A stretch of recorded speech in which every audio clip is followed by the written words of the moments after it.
Imagine a night in the deep desert, where the silence is so heavy it presses against your eardrums like a physical weight. And the darkness is not merely the absence of light, but a living, breathing entity that watches you. You are a traveler who has lost the path, stumbling through the dunes under a sky pierced by stars that look like cold, unblinking eyes, and suddenly you feel it, a sharp, burning lancet of fire piercing your heel. It is the sting. The scorpion has struck. In an instant, the chemistry of your body changes. The neurotoxin floods your veins, racing toward your heart and lungs, turning your blood into liquid panic. Your breath becomes shallow, your limbs grow heavy, and the terrifying realization dawns upon you that you are alone. You are poisoned, and you are dying. In this moment of absolute crisis, when the ego dissolves into terror and the body prepares for the final shutdown, most people pray for the poison to be removed, begging the gods to extract the venom, to rewind time, to take away the pain. But from the shimmering heat waves of the horizon, a figure emerges who does not offer comfort and does not carry a soothing balm. It is Serket, the golden scorpion, the mistress of the breath, and she whispers a truth that shatters all conventional understanding of healing. I do not cure by removing the poison. I cure by completing it. This is the central paradox of the final sting cure, a mystery guarded for thousands of years by the priesthood of the Black Sand, which teaches that the thing meant to kill you is often the only thing that can save you, provided you know how to receive the second strike. We live in a world that is terrified of poison, a culture that is obsessed with safety, comfort, and the immediate alleviation of pain, spending our lives trying to sanitize our existence, to remove every toxin, every trauma, every betrayal, and every difficulty, believing that health is the absence of sickness and that peace is the absence of conflict. But Serket, the ancient neater of protection and venom, laughs at this fragility, for she knows that a life without poison is a life without immunity, and a soul that has never been stung is a soul that has never truly awakened. The final sting is not a method of escape. It is a method of transmutation. It is the radical acceptance of the crisis, the deliberate turning toward the danger, and the metaphysical act of adding consciousness to chaos until the chaos collapses into a higher form of order. We are here to explore the forbidden alchemy of the scorpion, to learn how to take the worst things that have ever happened to you, the traumas, the shocks, the heartbreaks, the failures, and subject them to the Venom Inversion, turning the lethal agent into the divine antidote. To understand this cure, you must first understand the goddess herself, for Serket is not a maternal figure of soft embraces, nor is she a warrior of bloody conquest. She is the guardian of the core, threshold, the deity who stands at the precise mathematical point between life and death. She is often depicted as a woman with a scorpion upon her head, or as a scorpion with the head of a woman, representing the duality of her nature. She is both the killer and the healer, the suffocator and the liberator of breath. In the ancient Egyptian medical texts, she was invoked to treat snake bites and scorpion stings, but her power extended far beyond physical toxicology into the realm of spiritual crisis.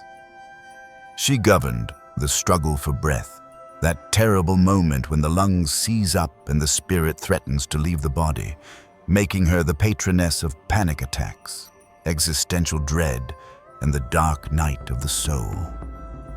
Psychologically, Serket represents the mastery of the sympathetic nervous system, the ability to regulate the fight-or-flight response not by calming it down, but by intensifying the focus until the fear transforms into clarity. Her motto is a riddle that unlocks the door to the inner mysteries. Nothing kills faster than poison, but nothing heals deeper than the right poison. She teaches that the venom is only deadly because it is incomplete, because the body resists it, because the ego fights it, and that if one were to meet the venom with an equal and opposite force of consciousness, the interaction would not produce death, but a sudden, violent, and miraculous rebirth. The origin of this wisdom lies in a myth from the pre-dynastic era, a story whispered in the temples of the southern deserts about a young prince who was destined to lead his people but was struck down by a monstrous scorpion sent by a rival sorcerer. The prince lay on his deathbed, his skin turning gray, his breath rattling in his chest like dry leaves, and the royal physicians tried everything: leeches, poultices, prayers, and spells of expulsion, but the venom was too potent, and the prince sank deeper into the coma. In desperation, the high priest summoned the avatar of Serket, who arrived not with medicine, but with a second, larger scorpion held in a jar of obsidian. The court gasped in horror as she approached the dying boy, for they expected her to draw the poison out, but instead she placed the second scorpion upon the prince's chest and commanded it to strike the exact center of his heart. The crowd screamed, thinking she had delivered the coup de grace, the final blow of mercy to end his suffering. But as the second venom entered his bloodstream, something impossible happened. The two poisons did not double the lethality. They collided. They recognized each other. The frequency of the first poison, which was a force of chaotic destruction, was met by the frequency of the second poison, which was a force of divine alignment, and in that collision, a reversal field was created. The venom of the enemy was neutralized, inverted, and rewritten by the venom of the goddess. The prince's body convulsed once, violent and hard, and then he gasped, a deep, tearing intake of air that filled his lungs with life. He opened his eyes, and they were not the eyes of a boy, but the eyes of a king who had tasted death and found it lacking. He rose from the bed, not just healed, but immune. Never again could the poison of a scorpion or a snake or a man harm him, for his blood had been alchemized. This is the mythic foundation of the cure. The idea that you do not defeat an enemy by running away, but by introducing a second, higher frequency element that completes the circuit and burns the impurity away. The mechanism behind this, both in myth and in hidden metaphysics, relies on the understanding that poison creates a distortion field within the energy body, a wobble in the vibration of the self that destabilizes identity, ego, and biological coherence. When you are traumatized, betrayed, or shocked, the venom of that experience lingers in your system, creating a continuous loop of reversal where you replay the pain, shrinking away from life to protect the wound. This is the first sting. Most people spend their entire lives trying to manage this first sting, taking painkillers, distractions, and delusions to numb the ache. But this only pushes the venom deeper into the tissue of the soul. Serket's final sting is the application of conscious, deliberate intensity to the site of the wound. It is the refusal to numb. It is the decision to dive into the center of the pain with eyes wide open, bringing the full weight of your awareness to the very thing that terrifies you. When you do this, you are effectively introducing a second poison, the poison of absolute truth, of raw feeling, of facing the shadow without blinking. These two energies, the trauma and the truth, crash into each other. The trauma wants to destroy you by making you unconscious. The truth wants to destroy the trauma by making you hyper-conscious. When they meet, the structure of the trauma collapses. It is like a fever breaking. The energy that was locked in the wound is suddenly released, not as pain, but as power. The poison is not removed, it is digested. it becomes part of your strength. You integrate the experience, and in doing so, you gain the wisdom of the experience without the paralysis of the memory. The myth encodes the psychological law that you cannot remove adversity. You can only transform it by completing the pattern it started. The ritual of Serket, as practiced by the inner circle of her initiates, follows 3 distinct stages of Venom alchemy, a map for navigating the darkest crises of human life. The first stage is the wound, the arrival of the first poison. This is the moment the wife asks for a divorce, the moment the diagnosis is delivered, the moment the business collapses, or the moment the betrayal is revealed. In this stage, the ego screams, "This will destroy me," and the body contracts into a freezing paralysis while the spirit creates a story of victimhood. This is the natural, biological reaction to being stung. The poison enters, and the system panics. Most people get stuck here, living in the permanent winter of the wound, defining themselves by what happened to them, letting the venom circulate for decades until it calcifies into bitterness. But the initiate of Serket recognizes the sting not as a disaster, but as a summons. They feel the pain, they acknowledge the terror, but they do not run from it. They stand their ground in the burning sand. This leads to the second stage, the pause, or the holding of breath. In the iconography of Serket, she is often shown holding 2 ankhs, symbols of life, to the nostrils of the dead, or holding the throat of the serpent, stopping its movement. This represents the critical moment of stillness between the reaction and the response. Serket freezes time. She demands that the initiate stop the frantic scrambling for a solution, stop the pleading, stop the bargaining. She demands a total, suffocating silence. You must sit with the poison. You must feel it burning in your veins without trying to fix it. This is the most difficult part of the cure, for the instinct to escape is overwhelming. The mind creates 1,000 scenarios of doom, but the initiate holds the breath, suspending the narrative. You watch the fear. You watch the pain. You become the observer of your own dissolution. In this pause, you are gathering the energy for the counter-strike. You are summoning the second scorpion. You are preparing to do the impossible. Then comes the third stage, the final sting. This is the transformative strike.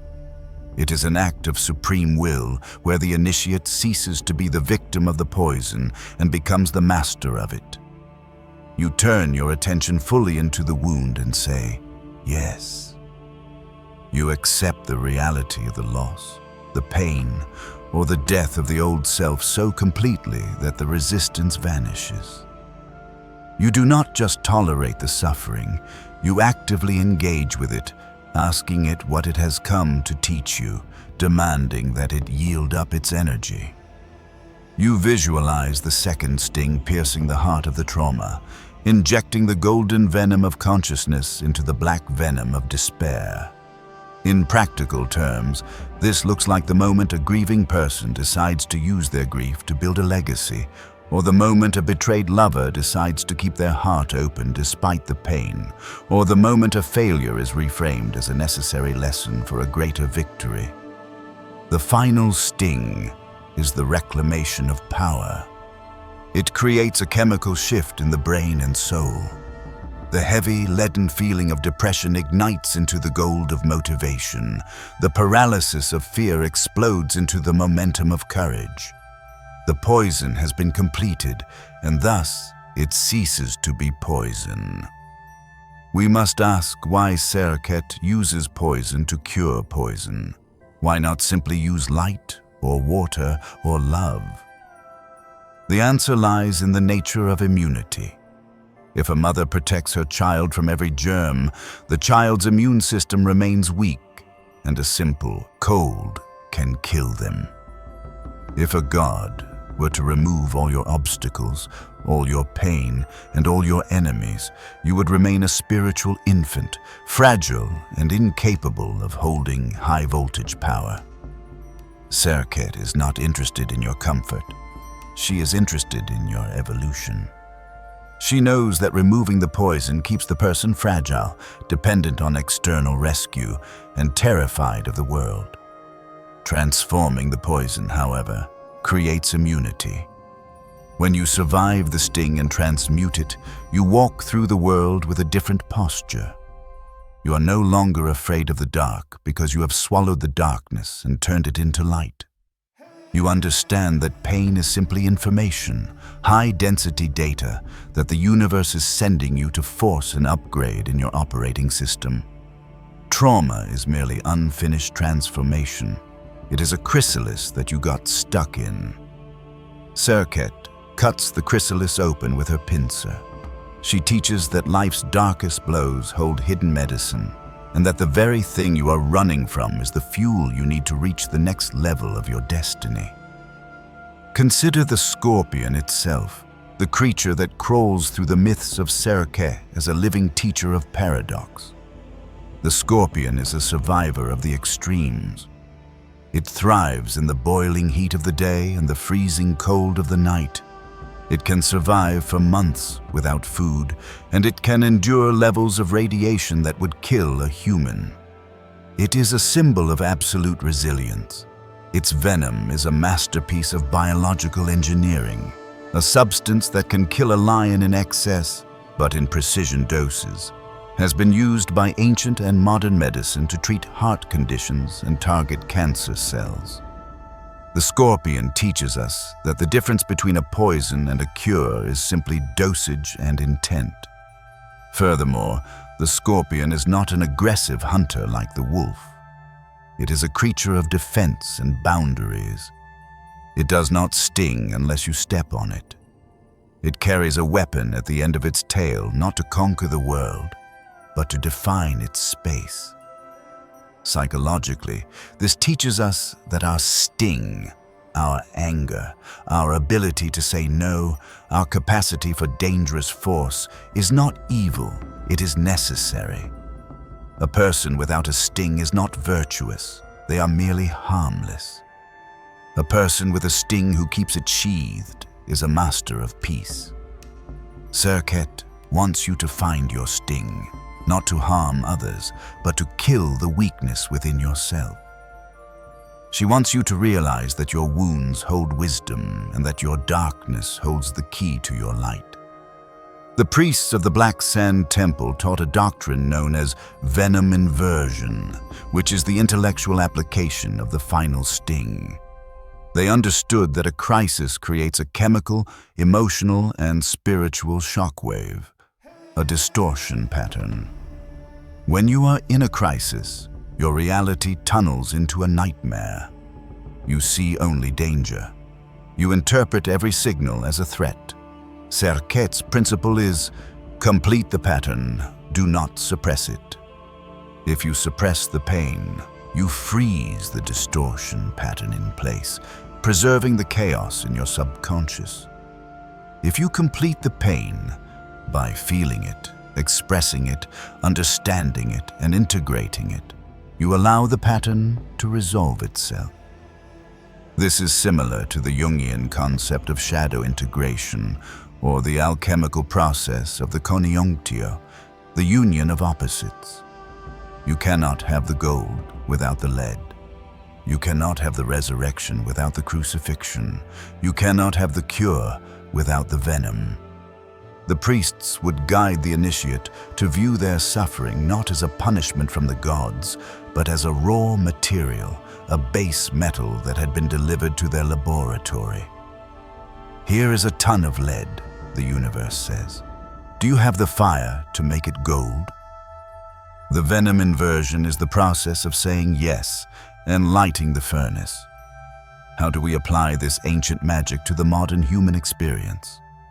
We must look at the 4 types of poison we encounter. First, there is emotional poison, betrayal, heartbreak, and loss. The first sting hurts. You feel rejected and unlovable. The final sting is the conscious decision to use that betrayal to learn boundaries, to use that loss to clarify your values. You say, "This pain teaches me what I will no longer tolerate."